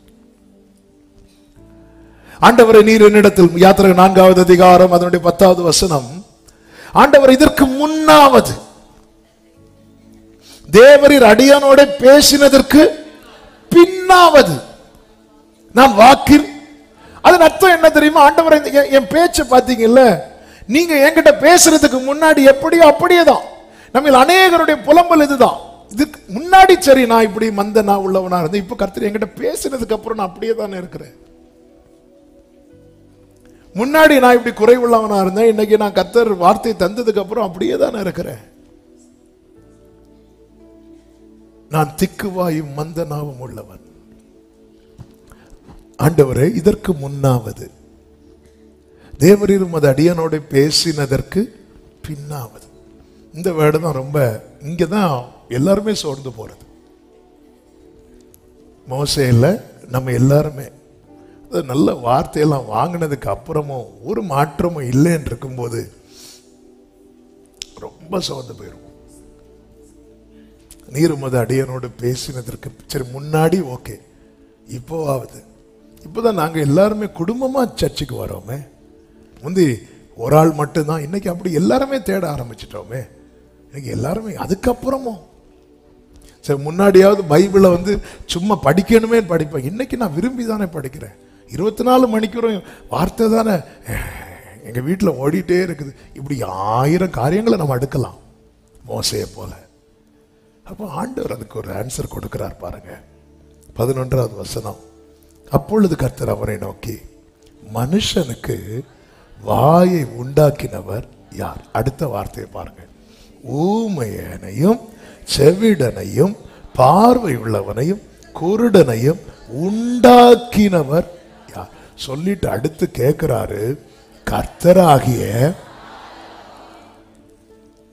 இத புரியும்படி சொல்லணும், மோசே நான் தானே உன்னை இப்படி வச்சிருக்கிறேன் அப்படிங்கிறார். ஆமென். அதாவது ஆண்டவர் தான் என்னை இப்படி வச்சிருக்கிறாருங்கிற தெளிவு எனக்கு வந்தாலே போதும். எதை குறித்தும் பயம் இல்லப்பா, எதை குறித்தும் கலக்கம் இல்லப்பா. இந்த ஆண்டவர் தான் ஊமையனையும் செவிடனையும் பார்வை உள்ளவனையும் குருடனையும் உண்டாக்கினவர் யார்? கர்த்தராகிய நான் அல்லவோ. மோசே, உன்னை உருவாக்குறது என்பது மந்த நாவு தெளிவாய் பேசுறது மட்டும் இல்ல, தெளிவாய் பேசுற நாவு மந்த நாவு ஆகிறது கூட நான் உன்னை உருவாக்குறது மோசே. ஆமென். வரல பாத்தீங்களா? நீ எகிப்தில் உருவான வாக்கில் வல்லவனாய், என்னிடத்தில் உருவானாய் மந்தனா உள்ளவனாய். ஏன் ஆண்டவர் என்ன இப்படி வச்சிருக்கிறீங்க? என்னை ஏன் ஆண்டவர் இப்படி வச்சிருக்கிறீங்க? இன்னைக்கு அநேகரோடு கர்த்தர் தீர்க்க தரிசனமாய் பேசுகிறார். ஆண்டவர் நான் தான் உன்னை இப்படி வச்சிருக்கிறேன்.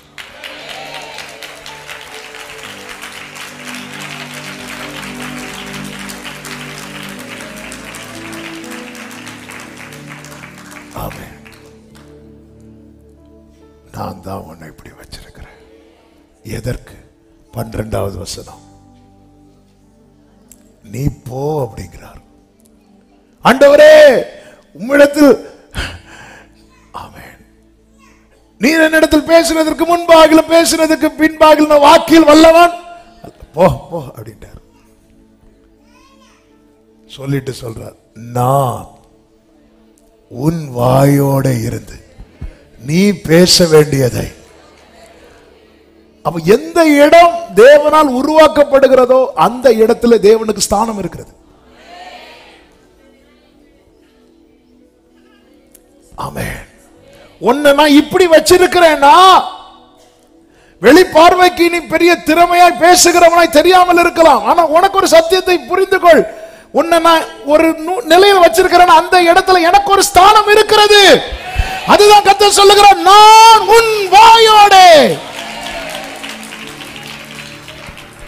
திறமையா 40 வருஷத்துக்கு முன்னாடி எகிப்திலே வாக்கில் வல்லவனாய் வளர்ந்தவனுக்கு பேச்சுக்கு மரியாதையே கிடையாது. ஆனால் கர்த்தரால் மந்தனா உள்ளவனாய் மாறினவன் பேசினா சூரியன் கூட காணாம போயிரும். பார்வோன்லாம் இருக்க முடியாது. சில நேரத்தில் நமக்கு தோணும், ஆண்டவரே என்ன மட்டும் இப்படி வச்சிருந்தீங்க. நாம் தாவீது கேட்டார்ல, எனக்கு மட்டும் 2 சிறகு இருந்திருந்தா, சிறகு இருந்தா வேடம் என்னைக்கு அடிச்சு கொண்டு கறி வச்சிருப்பான். நம்மெல்லாம் கேட்கறது கேள்வி, எனக்கு மட்டும் ஆண்டவர் தெரியும். நான் தான் இப்படியே வச்சிருக்கிறேன். ஹல்லேலூயா. யாக்கோபை பூச்சியாக்கி தான் கையை பிடிச்சார். ஆமே. என்ன ஏன் பூச்சியாக்குனீங்க ஆண்டவர் கேட்கிறார். ஏன் பூச்சியாக்குனதை கேட்கிறேன், நான் ஏன் கையை பிடிச்சதை கேட்க மாட்டேங்கிறேன்? அதை கேட்க மாட்டோம். உன்னை கையை பிடிக்கணும்னா நீ யாரா இருக்கணும்? பூச்சியா இருக்கணும். இல்லை நீ என்னையே ஏமாத்துவ. ஆமே. எனக்கே கூட தருவேன். ஆமே. ஹல்லேலூயா. ஆண்டவர் உன்னை இப்படி வச்சது நான் தான், கர்த்தராகிய நான் அல்லவோ அப்படிங்கிறார். உன்னை நான் இப்படி ஏன் வச்சிருக்கிறேன் தெரியுமா? மோசே, இது மாறினாதான் நீ உருவாக்கப்படுறதா நினைக்காத, இது கூட என்னுடைய செயலே. உண்டாக்கினவர் யார்? ஆமென். ஹல்லேலூயா. எத்தனை பேர் நம்புறீங்க? ஹல்லேலூயா. என்ன அப்பாதான் இப்படி வச்சிருக்கிறார். கையை அசைச்சு ஆமென் சொல்ல. அந்த கிரெடிட்டை யாருக்கும் கொடுக்காதீங்க. ஆமென் சொல்லுங்க பார்க்கலாம். என்ன அப்பாதான் இப்படி வச்சிருக்கிறார். நான் நம்புவேன் என் வாழ்வு. மோசே 40வது வயசுல நினைச்சார். 40வது வயசுல என் கையினால தான் ரட்சிப்பேன். ஏன் அப்போ ஒரு வல்லவரா இருந்தார். 80வது வயசுல கர்த்தர் டைரக்டா பேசினதுக்கு அப்புறம் நினைக்க முடியல. ஆமென். என்னைக்குமே புரிந்து கொள்ளுங்கள், நாம் நினைத்தபடி அல்ல கர்த்தர் நடப்பிப்பது, அவர் நியமித்தபடி தான் நடப்பிக்கிறார். அதனாலதான் வில்லினாலும் பட்டயத்தினாலும் நான் அவர்களை ரட்சியாமல், அவர்கள் தேவனாகிய கர்த்தராலே. கர்த்தர் அது எப்படி வேணாலும் இருக்கலாம். இஸ்ரவேல் ஜனங்கள் எகிப்திலிருந்து புறப்பட்டார்கள் அல்லவா? புறப்பட்ட போது அவர்கள்ட்ட ரதம் இல்லை, குதிரை இல்லை, பட்டயம் இல்லை. குதிரை வீரர் இல்லை. பட்டயம் இருந்தாலும் பட்டயம் பிடிக்க தெரியாது. பாத்திரம் பிடித்த கைகள், பட்டயம் பிடிக்க தெரியாது. ஆனா இவைகள் எல்லாவற்றோடும் யார் புறப்பட்டு வந்தா தெரியுமா? பார்வோன் புறப்பட்டு வந்தான். அதனாலதான் முறையிட்டார்கள் பார்வோனை கண்ட ஜனங்கள். பார்வோன் 30 லட்சம் பேரை கூட வரல. ஆனா இஸ்ரவேல் 30 லட்சம் பேர் இருக்கிறாங்க. ஆனா இந்த இப்போ யுத்தத்துக்கு என்னெல்லாம் தேவையோ அது எல்லாமே பார்வோன்ட்டு இருக்கு. யுத்தத்துக்கு என்னெல்லாம் தேவையோ அது ஒண்ணுமே இவங்க கிட்ட கிடையாது. அது இல்லாம இவங்க கிட்ட எது நிறைய இருந்துச்சு தெரியுமா? இஸ்ரவேல்கிட்ட எது நிறைய இருந்துச்சு சொல்லுங்க? பயம். எங்கள்கிட்ட எது நிறைய இருக்கு தெரியுமா? பயம். உங்ககிட்ட எது நிறைய இருக்கு? என்ன இருக்கு? நிறைய நல்ல பசி இருக்கு, பயம் இருக்கு, கஷ்டம் இருக்கு. நம்ம கிட்ட எது நிறைய இருக்குன்னு லிஸ்ட் போட்டா, இஸ்ரவேல்கிட்ட எது நிறைய இருந்துச்சு தெரியுமா? பயம். யுத்தத்துக்கு எது இருக்கவே கூடாது? பயம் இருக்கவே கூடாது. எது இருக்கக்கூடாதோ அது எல்லாம் இருக்கு. பார்வோன்ட்ட என்னெல்லாம் இருக்கணுமோ அதெல்லாம் இருக்கு. ஆமென். ஆனா ரட்சிப்பு பாத்தீங்களா? வேதம் என்ன சொல்லுகிறது? யாத்திராகம் 14வது அதிகாரம் 25வது வசனம், அவர்களுடைய ரதங்களிலிருந்து உருளைகள் கழலவும் அவர்கள் தங்கள் ரதங்களை வருத்தத்தோட நடக்கவும் பண்ணினார். இப்ப இஸ்ரவேல் நினைச்சிருப்பாங்க, நல்ல வேளை நமக்கு ரதம் இல்ல, இருந்திருந்தா உருளை எல்லாம் கலண்டு போயிருக்கும். சிலது இல்லாததுக்காக ஸ்தோத்திரம். 28வது வசனம், 29வது வசனம், இஸ்ரவேல் புத்திரர் சமுத்திரத்தின் நடுவாக அவங்க உருளையன் கலர்ல, உருளை இருந்தா உருண்டுட்டே இருந்திருப்பாங்க. சில காரியம் ஆண்டவரை எனக்கு மட்டும் அது இருந்திருந்தா நீ எங்க உருண்டிருப்பேன்னு தெரியாது. ஹல்லேலூயா. நான் இரக்கம் செய்வேன். நான் கூட இருக்கிறேனா, நான் உனக்கு பலத்தை கொடுக்கிறேன்ல. பாரு, அந்த ரதத்தால நடக்க முடியாத இடத்துல உன்னை காலால நடத்தி ஒரு கால் நனையாமல். ஆமே. கிதியோன்னு பாருங்க, இஸ்ரவேலர் எல்லாருமே மீதியானருக்கு கீழே விழுந்துட்டாங்க. இஸ்ரவேலர் எல்லாருமே. அப்படி இருக்கும்போது கிதியோன் மேல ஆவியானவர் இறங்குறார். கிதியோன் நிறைய பேசுறார். 6வது அதிகாரம் இறங்கும் போது கிட்டத்தட்ட 32,000 பேர் வந்துட்டாங்க. இஸ்ரவேலர் எல்லாரும் வந்தாலும் மீதியானரை அடிக்க முடியாத அளவுக்கு மீதியானியர் கை பலத்திருந்தது என்று பைபிள்ல இருக்கு. அப்படி இருக்கும்போது 32,000 பேர் வந்தாங்க. பரவாயில்ல, 32,000 பேர் இருக்கிறாங்களே, 32,000 பேரோட போனாலும் மீதியானரை அடிக்க முடியாது, கர்த்தர் ரட்சிப்பு தரலன்னா. அப்படி ஒரு கண்டிஷன்ல இருக்கிறாங்க. அப்படி இருக்கும்போது தான் கர்த்தர் கிதியோன்ட்ட பேசுறாரு. 7வது அதிகாரம் 2வது வசனத்தை வாசியுங்கள். அப்பொழுது கர்த்தர் கிதியோனை நோக்கி, நான் மீதியானை உன்னோடு இருக்கிற ஜனத்தின் கையில் ஒப்புக் கொடுக்கிறதற்கு அவர்கள் மிகுதியாய் இருக்கிறார்கள். யார் மிகுதியா இருக்கிறார்கள்?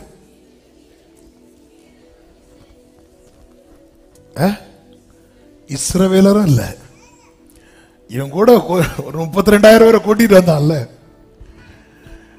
நம்ம சில நேரத்துல ஆண்டவரே இதை வச்சு என்ன பண்ண முடியும்னு கேட்டாங்க சீஷர்கள். ஆண்டவர் அதை வச்சு 12 கூடை நிறைய மீதி எடுக்க வைத்தார். இதுதான் ஆண்டவர். இதை வச்சு என்ன பண்ண முடியும்? இந்த 32,000 வச்சே ஒண்ணும் பண்ண முடியாது. ஆனா ஆண்டவர் சொல்றாரு, இது ரொம்ப ஜாஸ்தி அப்படிங்கிறார். ஆண்டவரே, நான் உங்ககிட்ட அடையாளம் மட்டும் தான் கேட்டேன். இந்த தோல் இல்ல பனி விழணும், பனி விழக்கூடாது, அந்த டீல் முடிஞ்சு. அதுக்கப்புறம் வேற இதுல மட்டும் கை வச்சிடாதீங்க ஆண்டவரே, இது ரொம்ப ஜாஸ்தியா இருக்கு அப்படிங்கிறார். ஏன் ஜாஸ்தியா இருக்கும்? என் கை என்னை ரட்சித்தது என்று இஸ்ரவேல் எனக்கு விரோதமாக வீம்பு பேசுவதற்கு இடமாக. அதனாலதான் தேவ பிள்ளைகள் புரிந்து கொள்ளணும், ஆண்டவர் ஏதாவது செய்யணும்னா அவர் இறக்கம் வைக்கணும். பரவாயில்ல, நாங்க 32,000 பேர் போனோம், அட்டாக் பண்ணிட்டோம் இல்ல. அடுத்த ஆண்டவர் ஒரு டெஸ்ட் வைக்கிறார். டெஸ்ட் வைத்து கடைசியில் எத்தனை பேர் மீதி வந்தாங்க தெரியுமா? 300 பேர். ஆண்டவருக்கு இன்னொரு டெஸ்ட் வைக்கணும்னு ஆசை உண்டு. ஆனா அதோட கிதியோனை தூக்கிட்டு போனோம். சரி போதும் 300 பேரு போதும். அந்த 300 பேரை கொண்டு போய் அவங்க என்னெல்லாம் எடுத்துட்டு போனாங்க? பானை, தீவட்டி. ஒரு கையில என்ன இருக்கு, இன்னொரு கையில. யுத்தத்துக்கு பானையும் தீவட்டியும் கொண்டு போன என்ன நடக்கும்?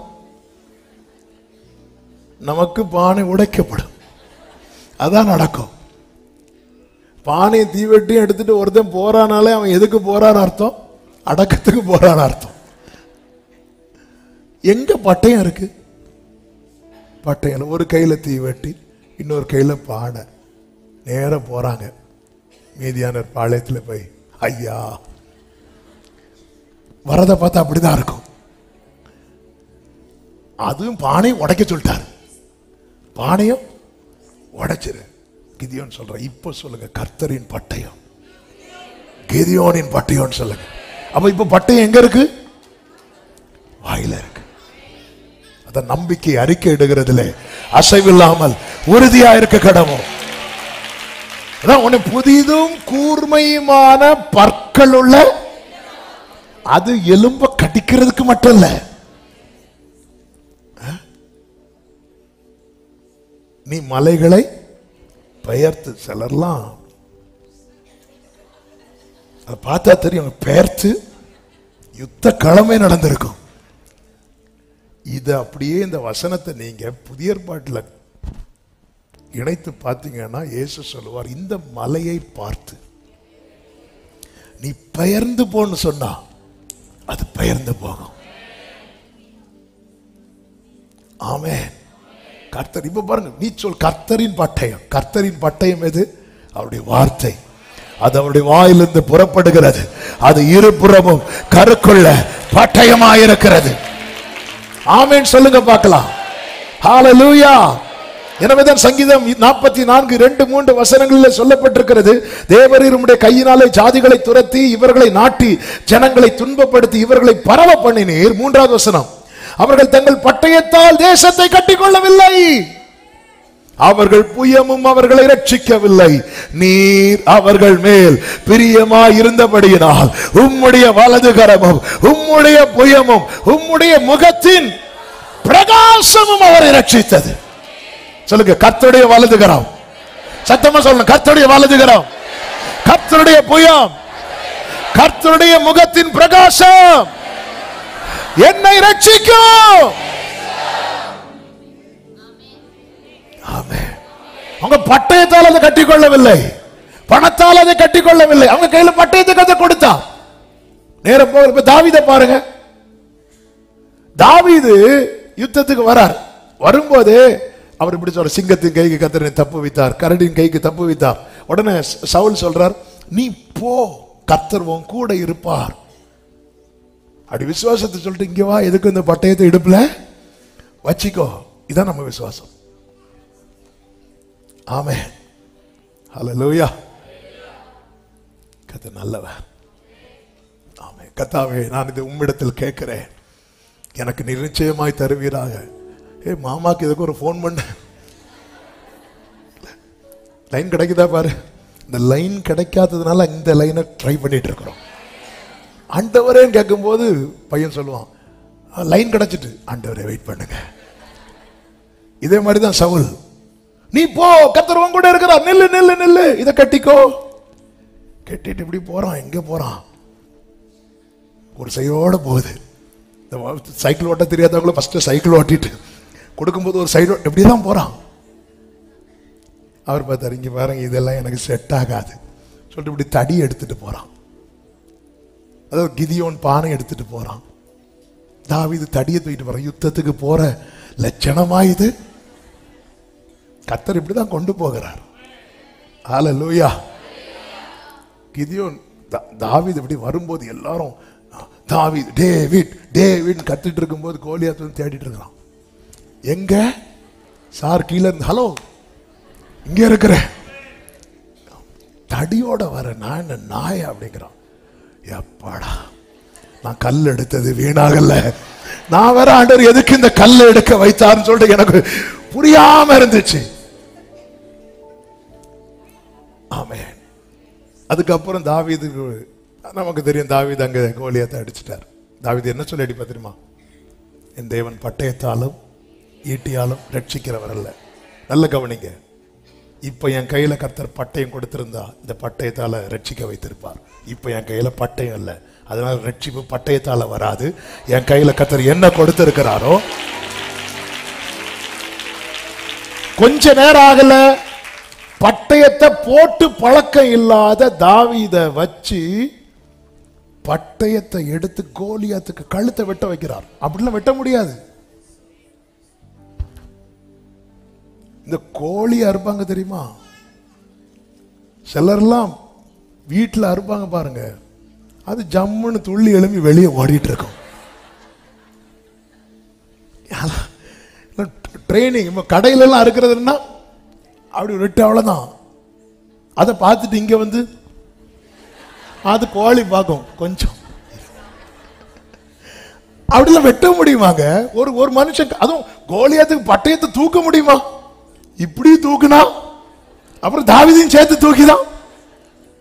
என்னது அர்த்தம்? தாவீது என் கைகளை யுத்தத்துக்கும் என் விரல்களை போருக்கும் பழக்க வைக்கிறவர். சங்கீதம் 18 சொல்லுகிறார், வெண்கல வில்லு என் புயங்களால் வளையும்படி செய்கிறாராம். ஆண்டவர் உன்னை பழக்குவித்து ரட்சிக்கிறவர் அல்ல, உன்னை ரட்சித்து பழக்குவிக்கிறவர். ஹல்லேலூயா. என்னை நான் பாத்திரவான் ஆனதினால் என்னை கையில் எடுக்கவில்லை, என்னை அவர் கையில் எடுத்ததினால் நான் பாத்திரவானாய் மாறுகிறேன். ஹல்லேலூயா. எனவே தான் தாவீது நம்பிக்கை ரொம்ப ஸ்ட்ராங்கா இருக்கும். அப்சலோம் துரத்தும் போது கூட தாவீது ஓடிக்கொண்டே 3வது சங்கீதம் பாடும்போது சொல்லுகிறார், சங்கீதம் 3:2 தேவனிடத்தில் அவனுக்கு ரட்சிப்பு இல்லை என்று என் ஆத்துமாவை குறித்து சொல்லுகிறவர்கள் அநேகராயிருக்கிறார்கள். ஆனாலும் கர்த்தாவே, நீர் என்னை சூழ்ந்துள்ள கேடகம். அல்லேலூயா. சத்தம் ஆமென் சொல்லுங்க பார்க்கலாம். எனக்கு கவர் பண்ணி இருக்கிற நீங்க தான் என்னுடைய ஷீல்டு. கேடகம் நீரே, மகிமையும் நீரே, தலை நிமிர செய்பவர் நீரே. அதாவது நமக்கு இருக்கிற நிலைமையை பார்த்து ஆண்டவர் வச்சு சொல்லுவாங்க, தேவனுக்கு அவனிடத்தில் ரட்சிப்பு இல்லை, தேவனுக்கு அவனிடத்தில் ரட்சிப்பு இல்லை. ஆனா எனக்கு தெரியும்பா, நீங்க என்ன சூழ்ந்துள்ள கேடகம், என் மகிமையும் என் தலையை உயர்த்துகிறவருமாயிருக்கிறேன். கடைசி வசனத்தை வாசியுங்கள். 3 கடைசி. ரட்சிப்பு அவ்வளவுதான். சத்தமா சொல்லுங்க. அவ இன்னைக்கு இருக்கிற சிச்சுவேஷன்ல எங்கிட்ட பட்டயம் இல்ல, குதிரை இல்ல, ஒண்ணுமே இல்லை. நான் எப்படி இதுல இருந்து காப்பாற்றப்படுவேன்? அது கர்த்தராலே. எத்தனை பேர் நம்புறீங்க? இந்த 2025ல கர்த்தர் ஆச்சரியப்படுத்த போகிறார் எல்லா கண்களுக்கும். நம்புறவங்க மட்டும் நல்ல கையை தட்டி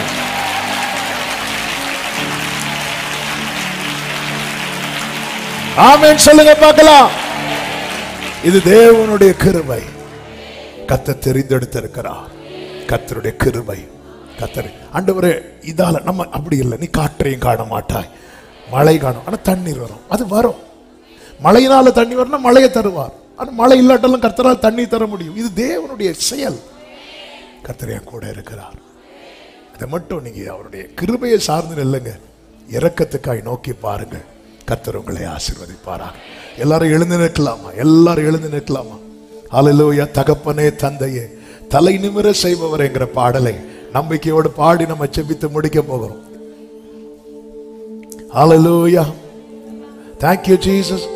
தகப்பனே, தந்தையே, தலை நிமிர செய்பவர் நீரே. தகப்பனே, தலை நிமிர செய்பவர் நீரே. கேடகம் நீரே, மகிமையும் நீரே, தலை நிமிர. ஆமென். கேடகம் நீரே, தலை நிமிர, தலை நிமிர. லோரே கேடகம், கேடகம் நீரே, மகிமையும் நீரே, தலை நிமிர செய்பவர் நீரே. கேடகம் நீரே, மகிமையும் நீரே, தலை நிமிர செய்பவர் நீரே, தலை நிமிர. ஹல்லேலூயா, ஹல்லேலூயா. யூதா வம்சத்தாருக்கோ இரக்கம் செய்வேன், தலை நிமிர செய்பவர். தலை நிமிர. யூதா வம்சத்தாருக்கோ இரக்கம் செய்வேன். எதிரிகள் எவ்வளவா, எதிரிகள் எதிர்த்தெழுவோர் எத்தனை. ஆமென். எதிர்த்து எழுவோம் சொல்லுங்க. ஆனாலும் சோர்ந்து போவதில்லை. ஆமென். சோர்ந்து போவதில்லை. தகப்பனே, தாங்குகிறேன். என்னை தள்ளாட விடுவாராங்க. தெரிந்தெடுத்திருக்கிறாரே. எத்தனை ஏசாக்கள் இருந்த போதிலும் கர்த்தர் தெரிந்தெடுத்திருக்கிறாரே. கேடகம் நீரே, கேடகம் நீரே, தலை நிமிர. ஆமென். கேடகம் நீரே, தலை நிமிர, தலை நிமிர செய்பவர் நீரே. தலை நிமிர. படுத்துறங்கி மகிழ்வுடனே, படுத்துறங்கி மகிழ்வுடனே விழித்தெழு. காரணம் ஏனெனில் கர்த்தர் என்னை ஆதரிக்கின்றேன். படுத்துறங்கி. ஹல்லேலூயா. ஆமென். அச்சம் இல்லையே, கலக்கம் இல்லையே. ஆமென். வெற்றி தரும் கர்த்தரனோடு தோல்வி என்றும் எனக்கில்லையே. ஹல்லேலூயா.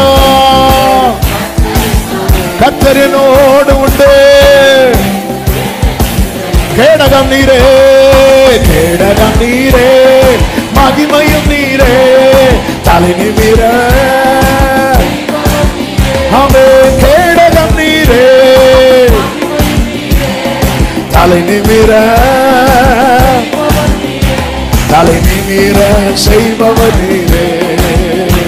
தலை நிமிர, தலை நிமிர, தலை நிமிர.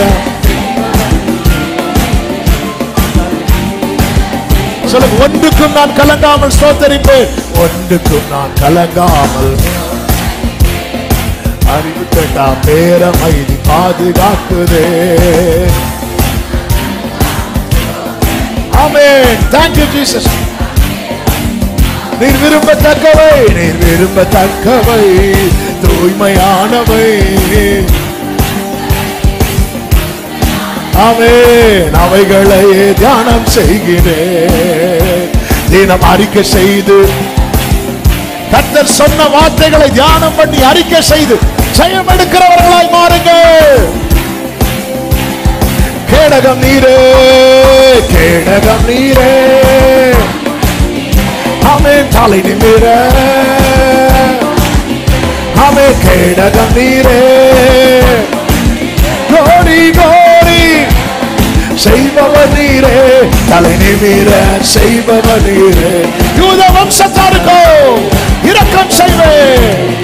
அவர்கள் தேவனாகிய கர்த்தராலே அவர்களை ரட்சிப்பேன். அந்நிமிர. நீர் விரும்பத்தக்கவை, நீர் விரும்பத்தக்கவை, தூய்மையானவை. விரும்பத்தக்கவை, தூய்மையானவை, அவைகளையே தியானம் செய்கிறேன். தினம் அறிக்கை செய்து ஜெயம். யசாமே. அவைகளையே தியானம் செய்கிறேன். தினம் அறிக்கை செய்து ஜெயம் எடுப்பேன். கேடகம் நீரே, மகிமையும் நீரே, தலை நிமிர செய்பவர் நீரே. கர்த்தர் செய்வார், கர்த்தர் ரட்சிப்பார். அநேக பேரை கொண்டாகிலும், கொஞ்சம் பேரை கொண்டாகிலும் ரட்சிப்பதற்கு கர்த்தருக்கு தடை இல்லை.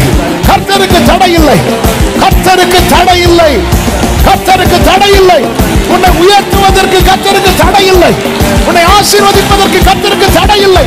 உன்னை மேன்மைப்படுத்துவதற்கு கர்த்தருக்கு தடை இல்லை. வல்லமை உடையவர் அவர். மகிமையானவைகளை செய்வார். மகிமையானவைகளை செய்வார். மகிமையானவைகளை செய்வார். Amen. Amen. Hallelujah. Hallelujah. Hallelujah. Hallelujah. Amen. Jesus, Jesus. கர்த்தருடைய புயமும், கர்த்தருடைய கரமும், கர்த்தருடைய முகத்தின் பிரகாசமும் முற்பிதாக்களை ரட்சித்து வாழ வைத்தது போல கர்த்தருடைய கரமும், அவருடைய புயமும், அவருடைய முகத்தின் பிரகாசமும் சபையே, தேவ ஜனமே, உன்னை வாழ வைக்கும்.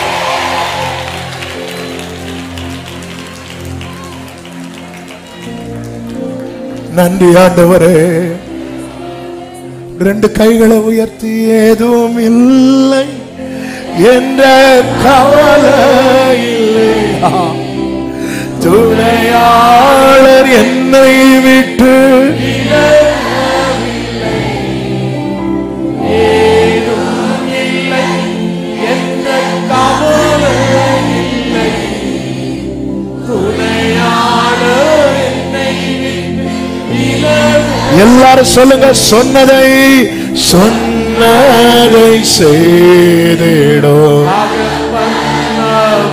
ஆமென்.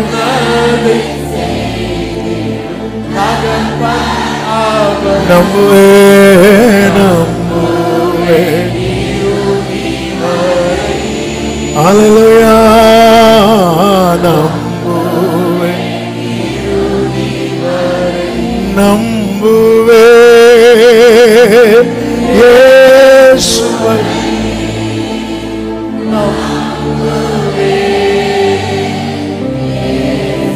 அப்படியே ரெண்டு கைகள் அப்படியே உயர்த்தி ஒரே ஒரு வார்த்தை, அப்பா இறங்குங்கப்பான்னு மட்டும் உங்க இருதயத்துல இருந்து, ஏசப்பா இறங்குங்கப்பா, உங்க இறக்கம் கிடைக்க பண்ணுங்கப்பா,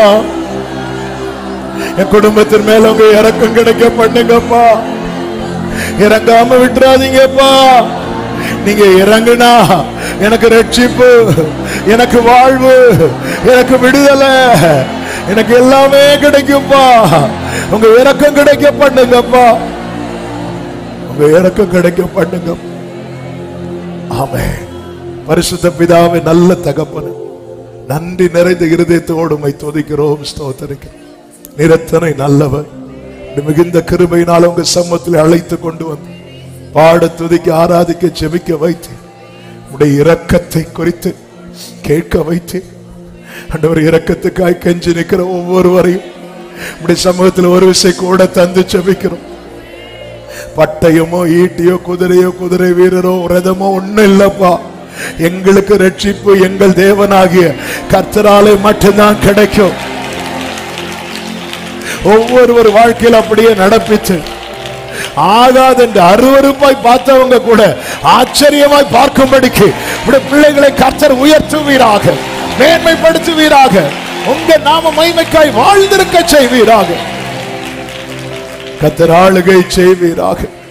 ஒவ்வொருவரை ஆசீர்வதியும். ஆண்டவரே, உங்களுக்கு தெரியும், நீங்க இறங்குனா நாங்க இருப்போம், நீங்க இறக்கம் செய்ய மறந்தா நாங்க திகைத்து இல்லாமலே போய்விடும். காத்திருக்கிற அநேகர் காத்திருக்கிறாங்க. இன்னைக்கு அந்த வார்த்தையும் பேசினீங்களே, 30 வருஷம் காத்திருந்தியே, இத்தனை காலம் காத்திருந்தாயே, இன்னும் கொஞ்ச நேரம், இன்னும் கொஞ்ச காலம் கர்த்தர் என்னென்ன செய்தார் என்று உன்னை குறித்து சொல்லப்படும் நாட்கள் சமீபமாய் வந்துவிட்டது. நன்றி அப்பா. உங்களை நம்பி இந்த வார்த்தைகளை நாங்க பிடித்துக் கொள்ளுகிறோம், விசுவாசத்தை வெளிப்படுத்துகிறோம், அறிக்கையிடுகிறோம். சுதந்திரிக்க பண்ணும் ஒவ்வொருவரையும் சாட்சியாய் நிறுத்தும். ஆன்லைன் மூலமா இணைந்திருக்கிறவர்களை இதோடு கூட நாங்கள் நினைத்து செபிக்கிறோம். ஆசீர்வதியும், பெரிய காரியங்களை செய்யும். மகிமை, கனம், துதி, ஸ்தோத்திரங்கள் அனைத்தும் ஒருவருக்கே செலுத்துகிறோம். இரட்சகர் இயேசு கிறிஸ்துவின் நாமத்தில் பிதாவே, ஆமென். செய்து சத்தமாய் சொல்லுவோம், என் ஆத்துமாவே கர்த்தரை